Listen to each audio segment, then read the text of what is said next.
Hello and welcome back to the Sofa Sports Podcast. We've got the band back together finally. It's been a long time coming. Of course, the Sofa Sports Podcast took a short break due to other work commitments, but we're all back. We're all on the same page and we've all got plenty to discuss. As always, my regular panelists are back, starting with Mr. Dan DeLuca. Welcome back to the show, mate. How have you been? It's been a while since we've seen your pretty face. It has. It's been a long time. Yeah, I'm really good.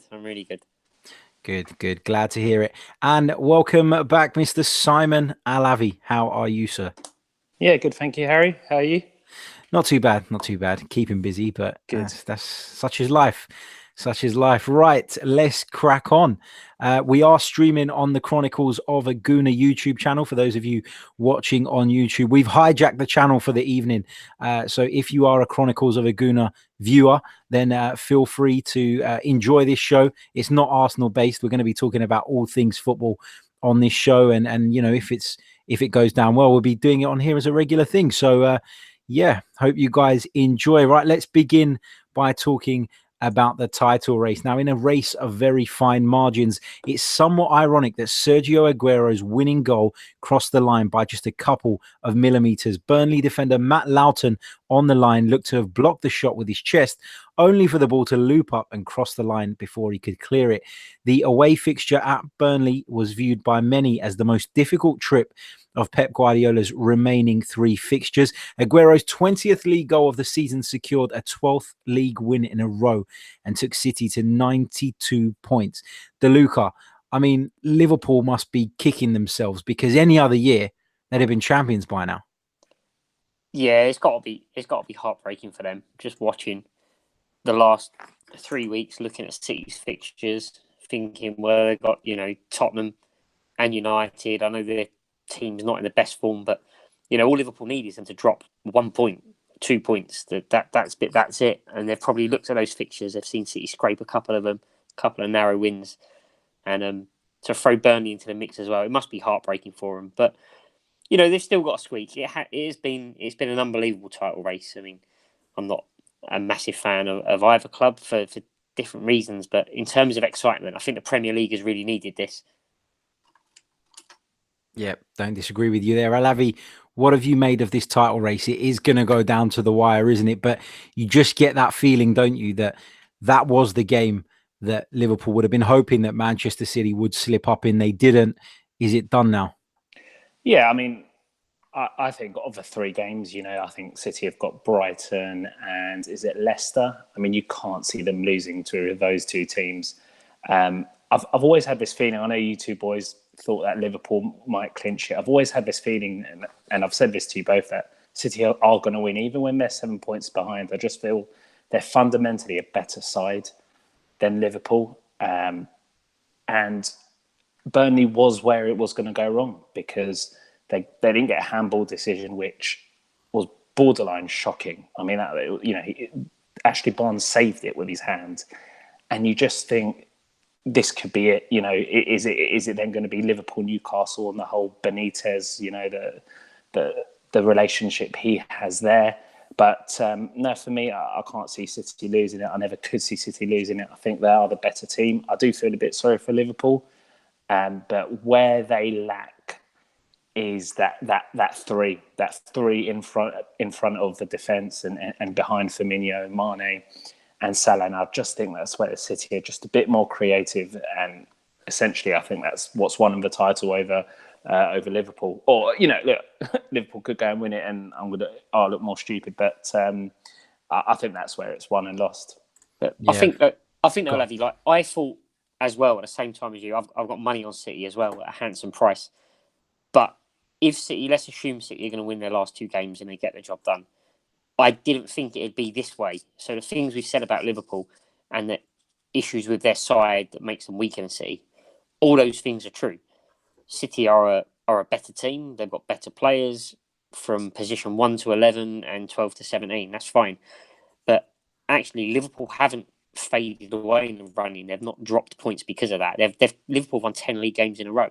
So that's not the reason that Liverpool have lost the league. I know there's people around about January, February time saying, well, Liverpool have bottled it. Liverpool are going to bottle this. we can't say that anymore. They've not bottled it at all. They've kept up toe to toe, and if they fall short, I think they started to drop a couple of points around January when the pressure cranked up a little bit, and I think they drew 4 games in 7 or something like that. Which is it's going to come down. It's going to come down to the game between the two, essentially. Well, yeah. When you look back, and that's fair because City won that game. Yeah, so between the two sides, City have taken 4 points, haven't they? Yeah. And Liverpool have taken 1. And ultimately, that will prove to be the difference. But it was just after City beat them, was it 4 points? And then I think Liverpool drew 2 games in quick succession just after that. Yeah. So the bet I told you, the 2-1 bet I told you was when there was 7 points, but I'd factored in City beating Liverpool. So in my head, it was only 4 points. Yeah. Yeah. So, but the point is, I mean, I want Manchester City to win the league. I think they deserve it over the course of the season. I think Liverpool have had a lot of rub of the green. Good luck to them. That's what it takes to win things in this day and age. And so be it. But I want City to win the league for that reason. I think Liverpool had a lot of rub of the green, like around about November, December, January time. A few fortuitous goals. They were really lucky against Tottenham, for example, and that's fine. You take all the luck you can get, but I don't think we can say Liverpool have bottled it. I don't think we can say they've faded away. I don't even think we can criticise their players as the reason. You can't point to a place in that team anymore and say, last year you could have said, well, the defence isn't good enough. Yes, their defensive midfield three I don't think is as strong as the top teams in Europe maybe, but I don't think that's the reason they're behind in this title race anymore. I just think they've come across a team that is an absolute machine. Yeah, that's fair, isn't it? I think it's a difficult one because there was a debate on social media just the other day about whether this season would be a disappointment for Liverpool if they were to not win the league and not win the Champions League. But the reality is that, they're in the Champions League semi-finals, which is, of course, a fantastic achievement. And any other year they'd have been champions. And, as DeLuca said, Manchester City are an absolute machine, deserve lots of credit. I know that it's difficult to compete with them financially, and many point to that as the reason Pep Guardiola has the success that he does.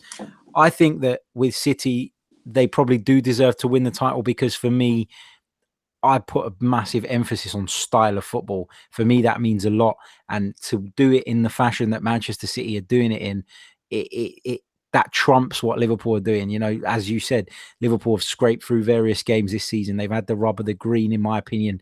They've had quite a few refereeing decisions go their way. And I'm not saying that, that's their fault. It happens in football, sadly, without, the way we are now and the way things are, it's never going to be perfect.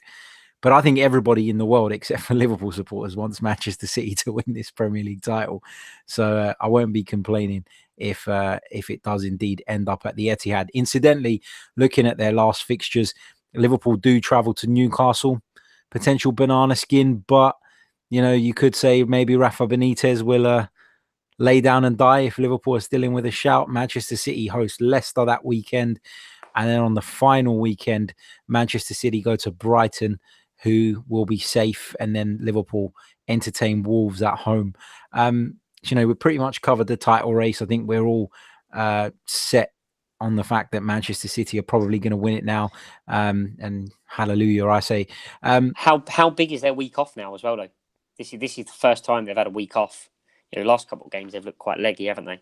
And yeah. Now, obviously, you don't want to get knocked out of the Champions League, but now they're out of it. They've got another week off to prepare for those games. I think Harry wouldn't know, would he? Funny guy. Listen, we were in the Champions League for years and years and years, and to be honest, I got a bit bored of it. So yeah. Right, let's talk about the PFA Player of the Year. Virgil van Dijk last night collected the award for the Player of the Year for 2019 after a fantastic season. The Dutch defender saw off tough competition from Manchester City forward Raheem Sterling, who collected his Young Player of the Year award. Now, I'm going to start with you on this one, Alavi. Is it fair that someone like Raheem Sterling, and as good as he's been, and I would have probably said he was in with a shout for winning the main prize, is it fair that someone who's had, I think it's 7 now professional seasons as a footballer, can still win the PFA Young Player of the Year? Where is the cutoff? And it needs to change, doesn't it? Yeah, I think everyone, it's one of the few things that almost everyone in football agrees with. You know, I think Michael Owen made his sort of first good point, which was he was really good at 19 and rubbish at 13. And by sort of 22, 23, if you've broken into the team at 16, 17, you know, you've had 6 years essentially.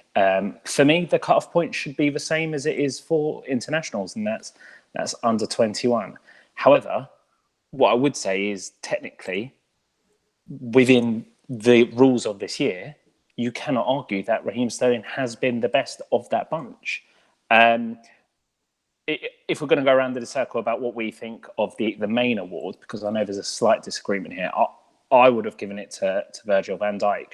You know, when I said he was a good signing for Liverpool, I meant he would be one of the top 5-6 defenders in the league. I didn't ever think this guy was going to probably be the best centre-back in Europe at the moment.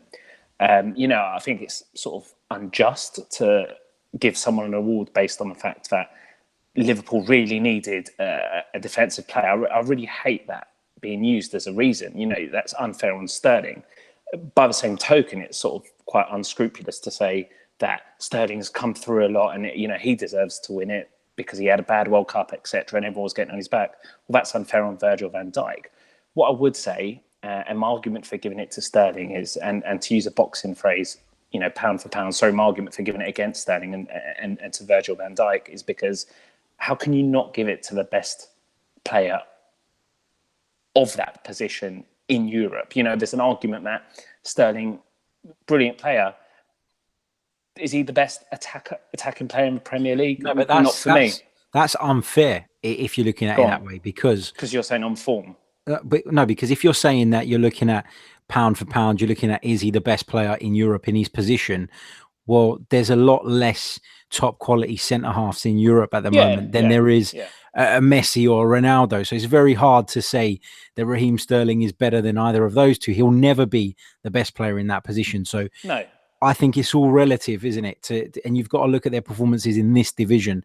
And for me, Raheem Sterling has been as influential as Virgil van Dijk has. Maybe Manchester City would still be in the same position without Raheem Sterling because, you know, they've got such an array of attacking talent. So I take that point, but I kind of disagree with the whole he's the best in Europe, so he should get that. I think you've got to narrow it down to Premier League and look at what we're actually talking about. And no, but by being the best in Europe, he is therefore automatically the best in the Premier League. What I'm not convinced is that Raheem Sterling is the best attacking player in the Premier League. I'll take your point, because at the end of the day, he's standing out for City in an attacking way, which is harder to do than it is standing out in a defensive way for Liverpool. And it's very difficult to compare, you know, a defender and an attacking midfielder or striker or winger or whatever. You know, at the end of the day, you've got goals and assists and sort of showboating and your YouTube videos for one. The other, you know, you can go on clean sheets. Well, Liverpool still have the most clean sheets. You know, aerial battles, has he even been dribbled by? You know, the guy just looks so composed and so assured that I think I wouldn't argue against Sterling, but personally, I do think Van Dijk was massively deserving of his award, and maybe in a weirdly fair and just way, if Liverpool don't win the league, you know, at least there's an award that's gone to them. Dan DeLuca, your thoughts? Yeah, look, I'm happy with both of them, really, in terms of winning it. I think they're the standout two. It was a 2-horse race for that particular thing. The whole young player of the year stuff, it needs to be addressed. Hold on, sorry, Dan, just before you carry on. Your team have shown that you can lose a 2-horse race, though, and end up third. Have you not? Newcastle. I know we got Chronicles fans listening in tonight, but I think Arsenal finished in a 3-horse race in 2010. When it comes to spectacular failure, Arsenal set the precedent in every single way. We can talk through it if you want, or I can talk about Virgil van Dijk. You're going to make all the listeners turn off. Get on with it. Talk about Virgil van Dijk. 3-horse race, 2010. Arsenal, 4th. Fact. So, yeah. I can't remember what to say now. Right, let's do the young player thing. The young player of the year. they've got to change the rules. There needs to be a cap. So, they need to either cap it at 22 years of age, which, once you're beyond 22, are you young anymore, really, in this day and age? I'm not sure. I think if you've played 2 full seasons in the Premier League, I don't think you should qualify as a young player anymore. We can't be in a situation where, I think Sterling scored like almost 20 goals for Liverpool the last time they had a title race. Since then, he's moved clubs, he's won the league, he's won all sorts of stuff, and suddenly he's rocking up, taking the young player away. I think it's a bit unfair on, young players in the league who are just breaking through. I think that's when that award was invented. It was for that reason. So I think the league need to have a look at that now. And it's not just Sterling. If you look at like 3 or 4 of the 6 names in there, should they really have been on that shortlist? We should be looking to, to reward young players who, haven't got a chance of winning a big award. When you've got Raheem Sterling picking it up, I'm not comfortable with that. I think you look through history. I think the first PFA defender since John Terry won it about, 13, 14 years ago. Yeah. So I think to get in the mix as a defender, you need to do something outstanding. And I think Virgil van Dijk's done that. And I think that's why overall, I think it's a fair enough award and probably the right decision. I do think he's had an exceptional season. And if you look at the transformation in Liverpool's defence from last year to this, you can see the impact he's had. And whilst people might say, well, it's not a fair comparison, when you think about what this award is, it's essentially people voting. And people have to vote on what they deem to be important for them. And for a defender to amass more votes than an attacking player is quite an achievement. And, I can't think of a single mistake he's made off the top of my head.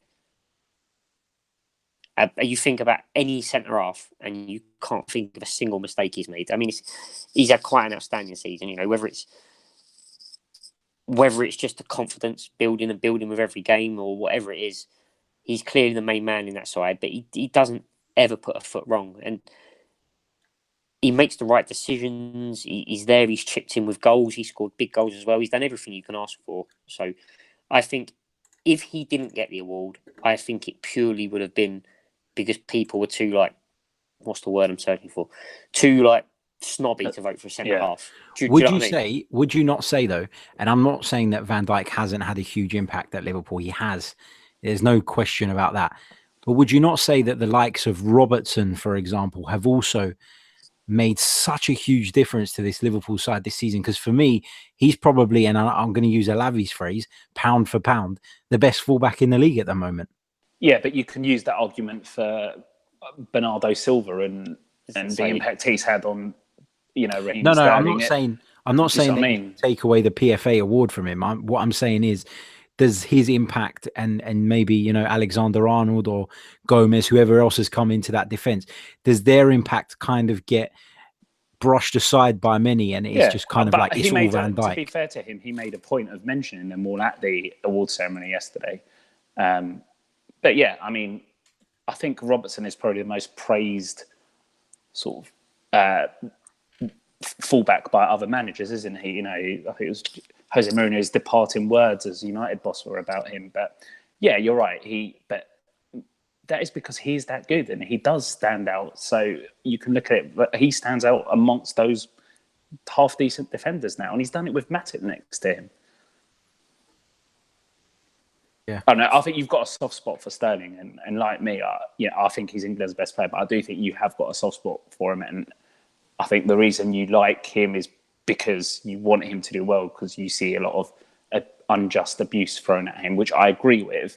But you can't let emotion go into your pick either. Yeah, I mean, I'm not going to sit here and argue about Van Dijk getting it. Me personally, I'd have given it to Sterling, but that's me. So, I'm not against the masses on this one. DeLuca? Are you not accredited journalist yet? Could you not have voted for Sterling? No, I can't. Surely. No, next year. I think the thing is Sterling. He'll vote for Mustafi. He's better than Vidic. This has been Sterling's best season by far. It's been Sterling's season. Oh dear. It's been Sterling's best season by far. And actually, you look at Sterling, and he's actually getting better to the point where He's better than Harry Kane. This season, he absolutely is better than Harry Kane. He's had a far better season than Harry Kane. There's no doubt about that.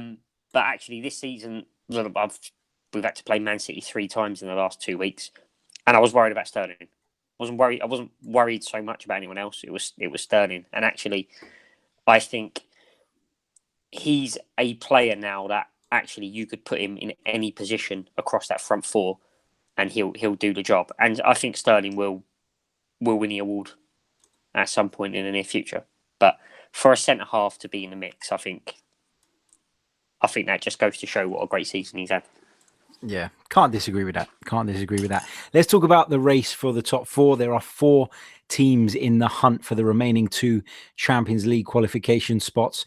And the race is pretty much tighter than ever. A bizarre Easter period saw Tottenham, United and Arsenal all lose before Chelsea wasted a glorious chance to go third by being held at the bridge by Burnley. Sunday brought more drama, though, as Arsenal were thrashed 3-0 at Leicester and Chelsea and Manchester United drew 1-1 at Old Trafford.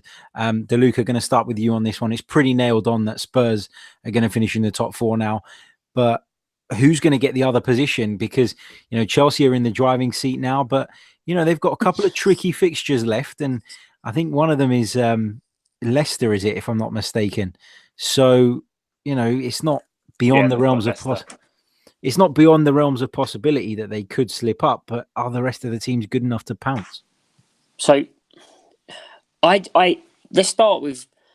forget United because they're out of it, right? United, they're done. And United missed a big opportunity this week because you look at United's remaining fixtures, if they'd beaten Chelsea, they would have done really well to fall behind then because Huddersfield and Cardiff, you'd expect 6 points. But United's recent results, they're out of it. You look at Chelsea, Arsenal and Tottenham, and the reality is all 3 of those teams are gone. They're gone. They're just waiting for the finish line. They're going to have some big European games to look forward to, and I think that's where all the energy will be restored for those midweek games. And the Saturday-Sunday fixtures is just going to be struggling to the line. So up until this week, I have maintained it would be Tottenham and Arsenal would finish in the top 4. Because I think when you get to this stage in the season, for me, it's points in the bag. Everyone looks at the fixture list and says, oh, well, they might drop points here. Look who we've got. Look who they've got. We're home, they're away, all that sort of stuff. The reality is, I've known all along that the other teams were going to drop points. I've not been worried about Spurs missing out. Barely at all. I had a little 24-hour period when we lost to Southampton, the back of a run, and I thought, where's the next win coming from? But actually, for me, it's all about points in the bag. And I always thought Arsenal and Tottenham would do it. Having seen what Arsenal have just been through, looking at Chelsea and now taking the lead, I always feel like I have to switch to Chelsea. And I know Alavi's going to give me some stick in a minute because I did tell him as little as 2 weeks ago that Chelsea were nowhere near good enough to finish in the top 4 this season. And looking under normal circumstances, you look at the fixtures and you'd have to back Arsenal. You look at the fixtures, Arsenal have got 6 points there, and Chelsea have got at least one game where you'd look on a normal circumstance and say they're going to draw. But the reality, I got to Chelsea by complete accident. If I'm honest, it was complete. Accident. Here is our Mr. Modest Alavi who. No. I'm saying it was an accident. I let Dan finish, but. So the short answer is, I never saw everyone losing all these points. I'm going to be completely honest. I think Chelsea are going to do it now with Tottenham because they're in the driving seat. They've got the points in the bag, and I just think the team, all 3 of those teams are mentally and physically finished, and to confidently back any of them to win both their remaining games would be a mistake.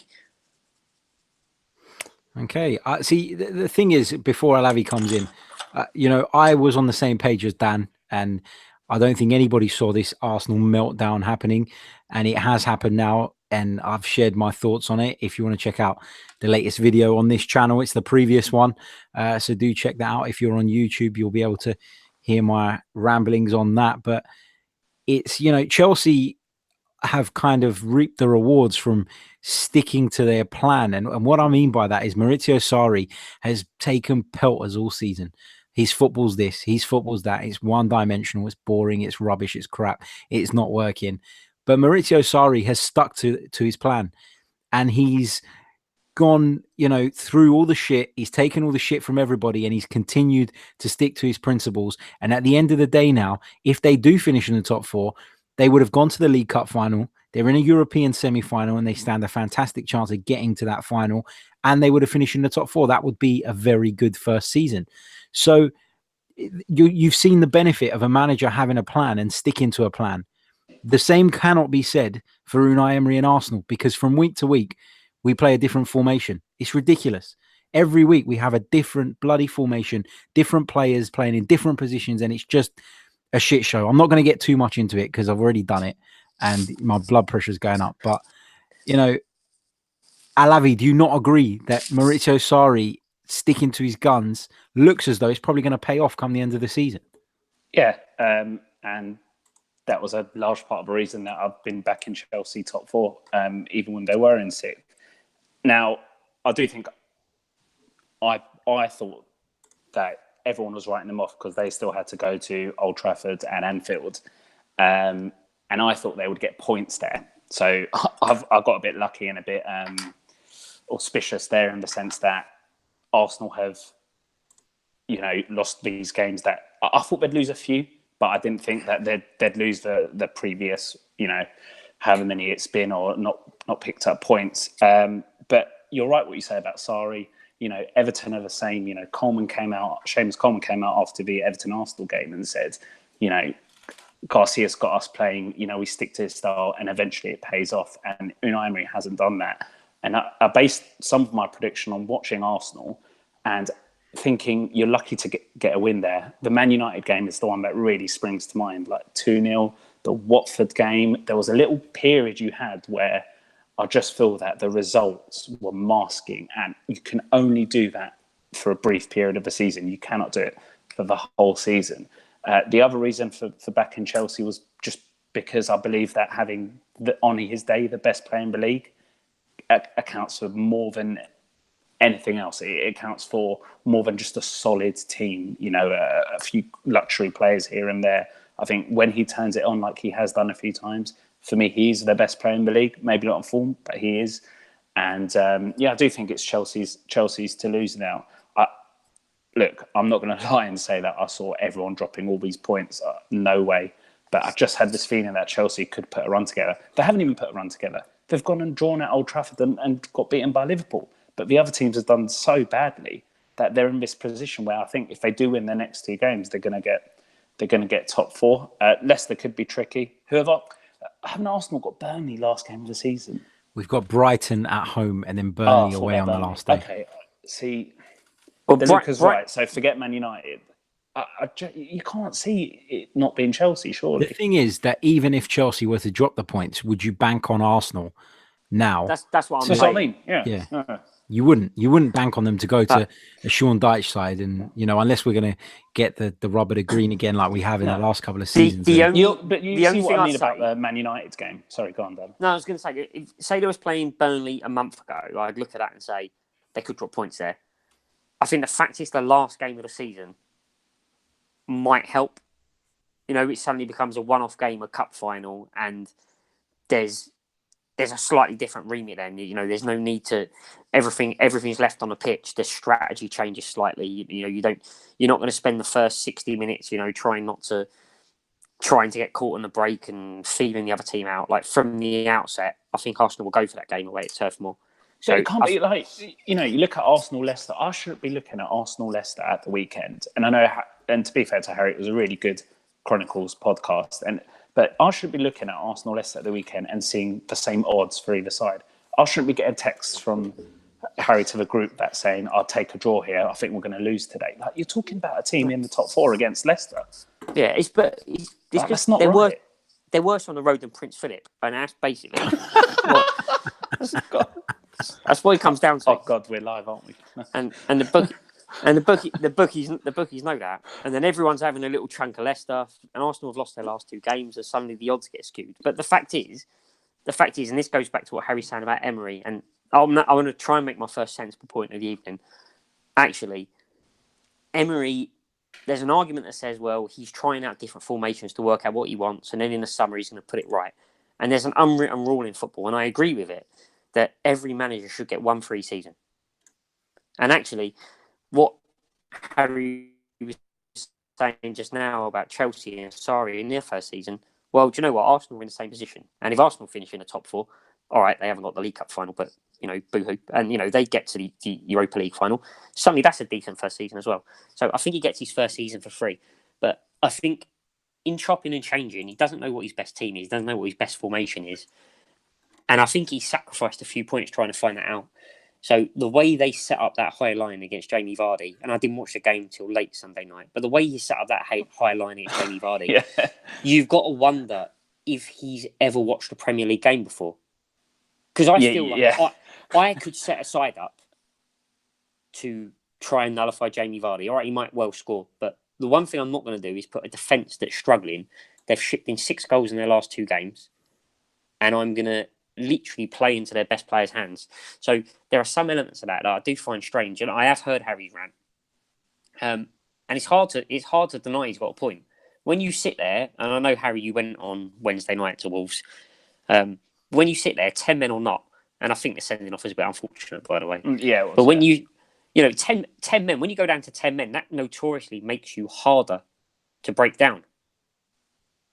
Emery pushed players further up the pitch.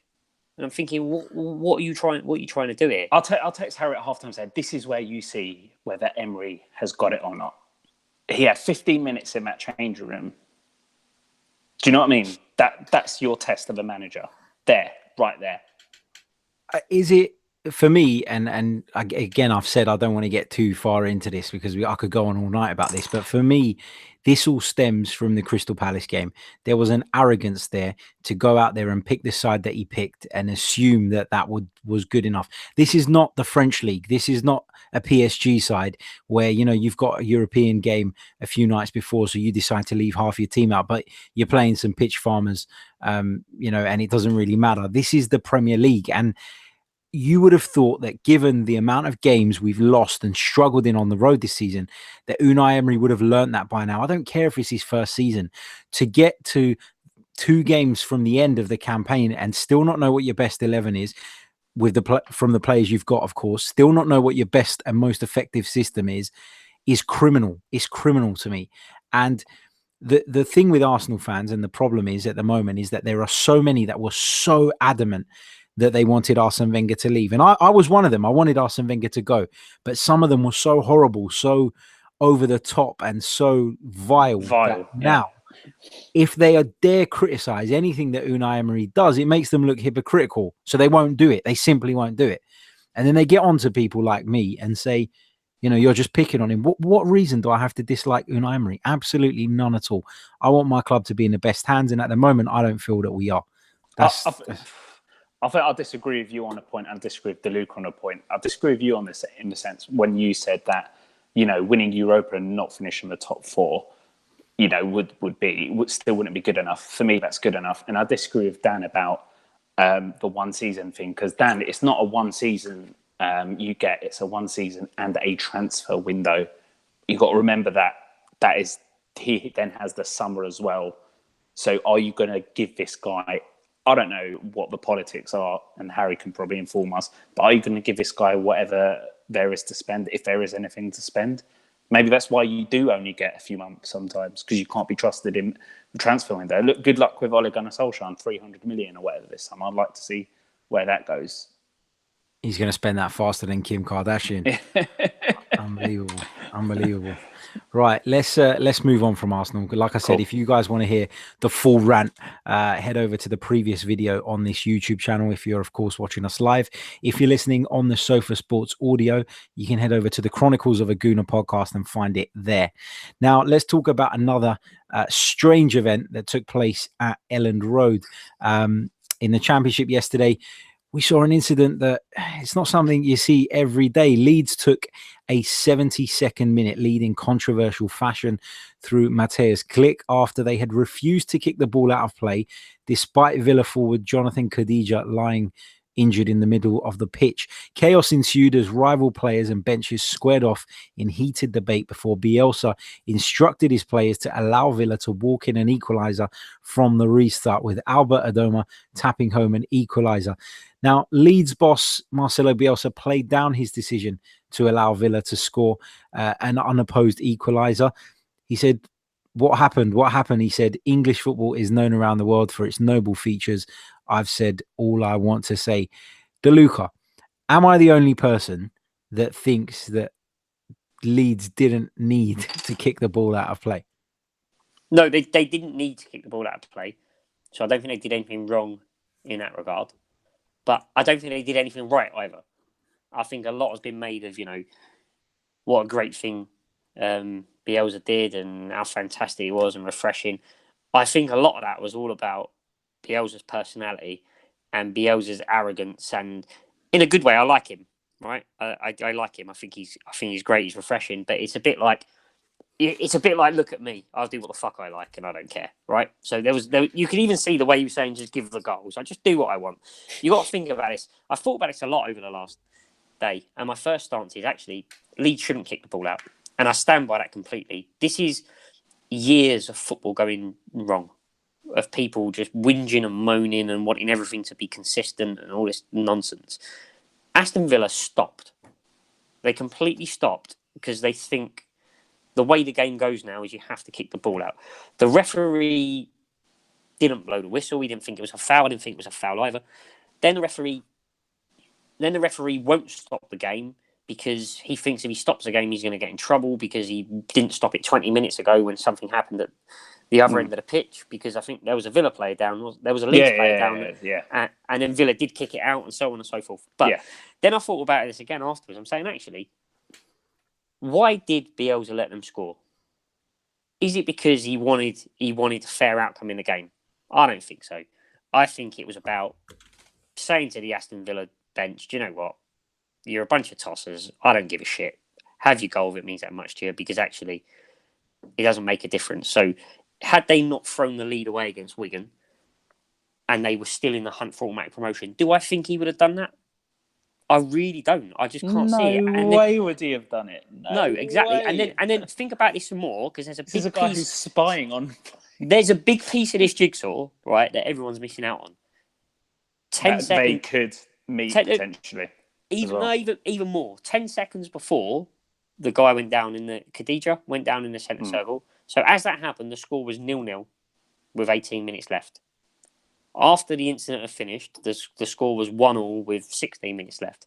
So they're in exactly the same position they were in when they started, except for one big thing that everyone's forgotten. In the melee, a Leeds player managed to get an Aston Villa player sent off by throwing himself to the floor, holding his face. And Bielsa's probably looked at that and said, well, do you know what? We'll take 16 minutes against 10 men. I'll look the hero. It actually doesn't mean anything.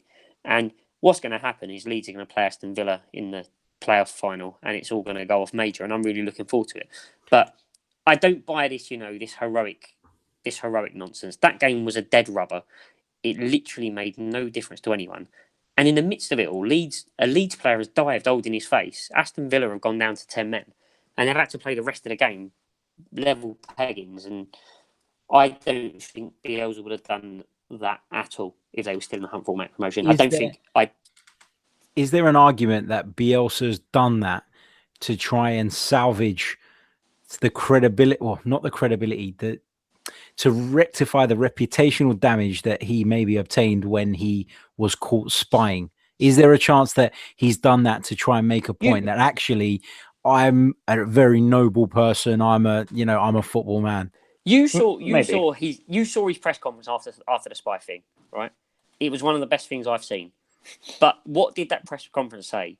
He basically put up a whiteboard and said, I don't give a... So do you think he cares now, really? I don't think so. I don't think so at all. I do think it's a bit unfair that the guys come out and tried to do a good thing and people are still managing to pick holes out. I'd be looking at John Terry and thinking, you're a mug for... But it goes without saying with acting John Terry. like you expect him to behave in this way. But do you remember again, going back to earlier in the show, if something bad's happened, it's always Arsenal have done it first. But do you remember when Arsenal, they replayed the game, when Arsenal beat Sheffield United? Yeah. Do you think Arsene Wenger offered Sheffield United a replay because he wanted to do the noble thing? He did it because no, I don't think he did. I think he did it because he wanted to shut up anyone who was whinging, and he was absolutely confident that if they played Sheffield United again, he beat them again, and he played them again, and he beat them again. If that game was whoever it was at that time, Manchester United away, do you think that game would have been replayed? Not a chance in hell. There's no way at all. There's no way at all. I actually think this whole thing could have been rectified by the referee because the rules are quite clear. Like, if it's a head injury, all right, you kick the ball out straight away, the ref stops it, blah, blah, blah. If it's not the head injury, the ref still has that discretion. So he could have seen all this coming and just, all right, he couldn't have seen a big drama, but he could have seen that, 99.999% of the time, the ball should be kicked out of play. It has been kicked out of play. Just blow the whistle, right, and just attend to the guy. And you could sort of foresee all of this coming, and he didn't. And I disagree. Aston Villa are unprofessional because how about if they? I can't remember. They could. I think they could be over. Or they could have been overtaken by a derby. That's unprofessional. Just to be standing there with your hands up. Yeah, it's ridiculous. I remember three things you're taught at football. Number one, when play to the whistle. Number two, don't shout, leave it or something when you're a kid. And number three, if it's really cold, don't play because it'd be too cold. But I think you've made that one up. but it's literally one of the first things you ever hear, isn't it? Play to the whistle. But you can't.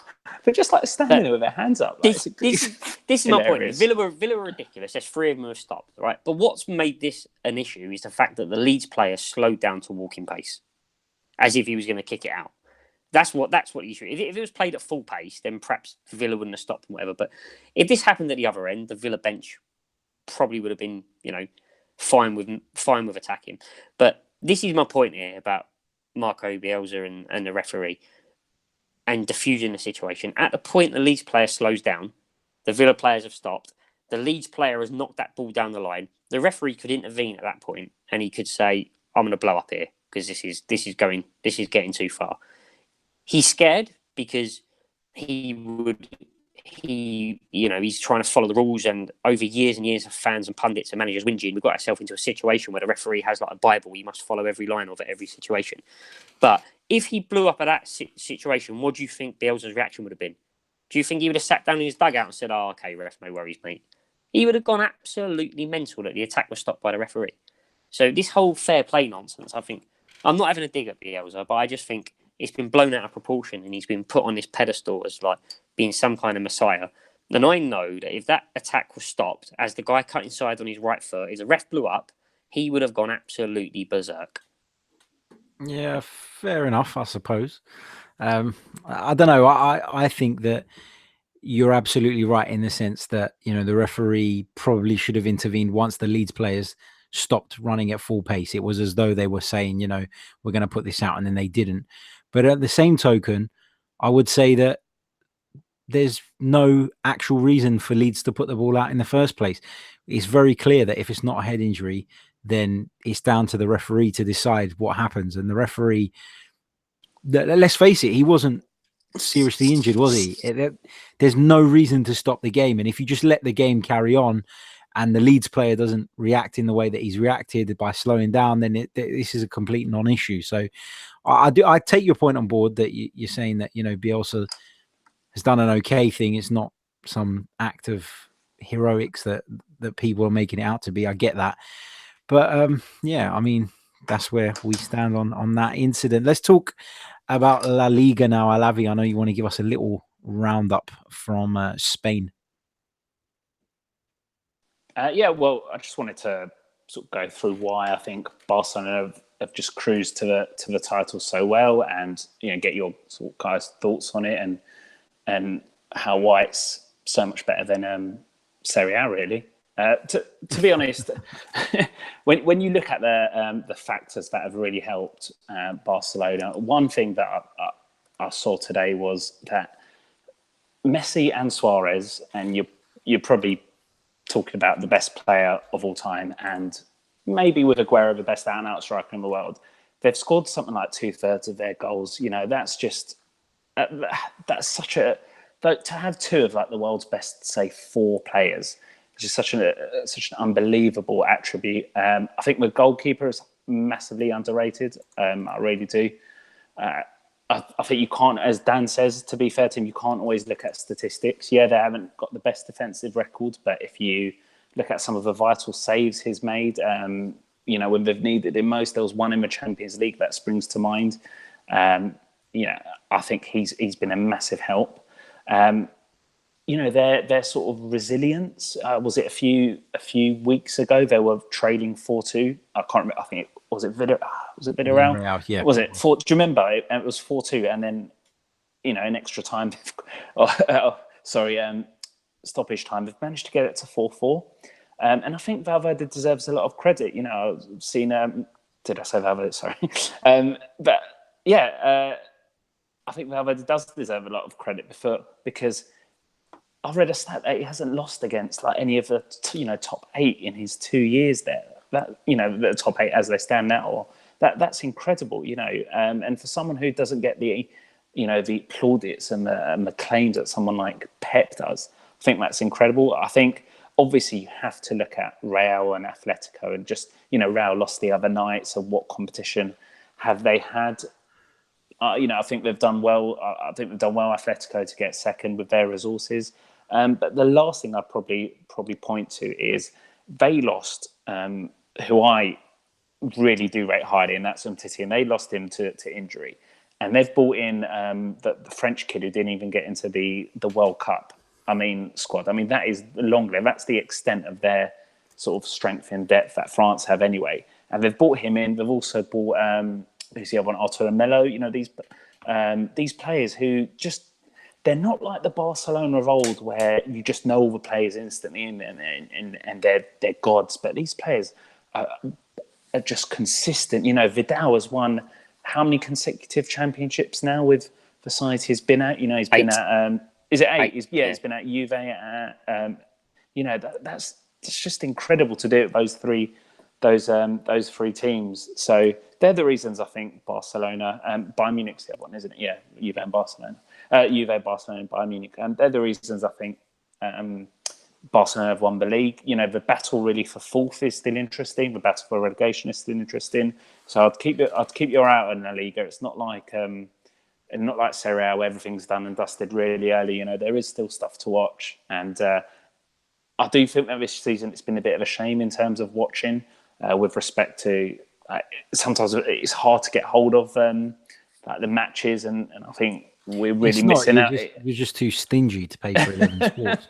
It's not hard. It's not like, I don't like the idea. I'll get it actually. It's only $5.99, but I hate the fact that it's not on Sky Sports anymore. I really do. I really enjoyed it on Sky Sports. But 11 Sports is actually, I've got no reason to plug them, but they're actually it's quite good value for money. Maybe they'll sponsor us one day, but for what you get for the money, they're actually pretty good. But I'm so rubbish with technology that sort of just about works on my laptop, let alone plug it into the telly. So yeah, they're the reasons. And if you want to hear about Serie A, I guess tune into your show, Harry. But that's the La Liga roundup from me. DeLuca, anything to add on Barcelona, La Liga? No, just what I would say about Serie A very briefly is the Serie A title race was stitched up only 1 week before the Spanish one was. And the battle for top 4 is probably a bit more intense with more teams in it. So I just thought I'd throw that in there. Yeah. Do you know what's interesting that this wouldn't happen in the Premiership? Barcelona have won the league because Atletico can technically still get the same amount of points, but obviously it goes on head-to-head there. Yeah, I think they should do that here.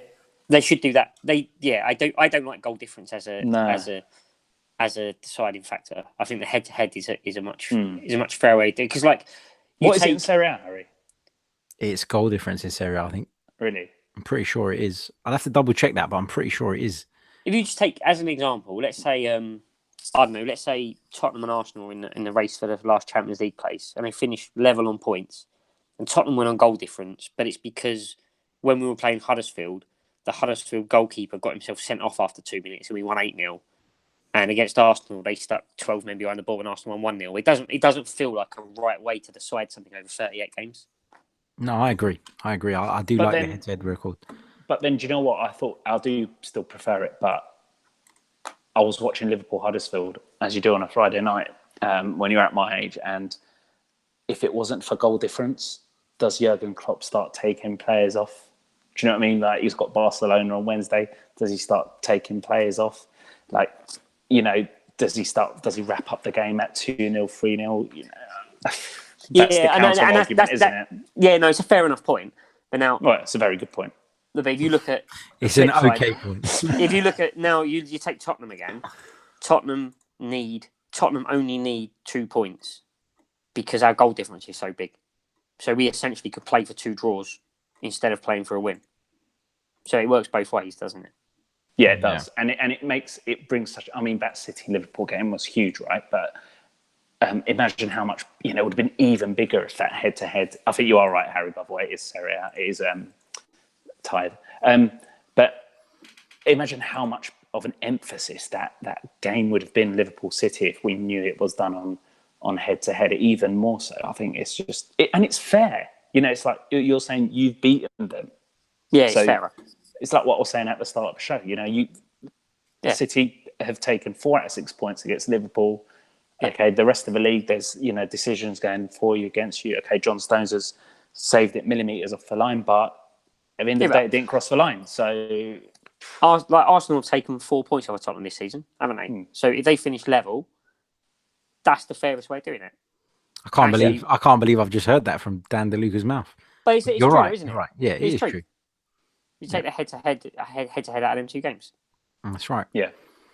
Well, we've all finally agreed on one thing, that we all think it should be head-to-head. There we go. I think that's the perfect way to end it then. So, guys, if you are interested in listening to this podcast, you can find us on iTunes, on SoundCloud, all the usual places, Spotify too. We are streaming live at the moment for those of you watching on YouTube on the Chronicles of a Gooner YouTube channel. See how that goes down. If you guys enjoy it, we'll do it again. Why not? But we'll be back this time next week, I think, assuming that you guys are available. I'm sure you will be. Yeah, we'll sort it out. I think there's a game, but there's a game. Isn't there Monday?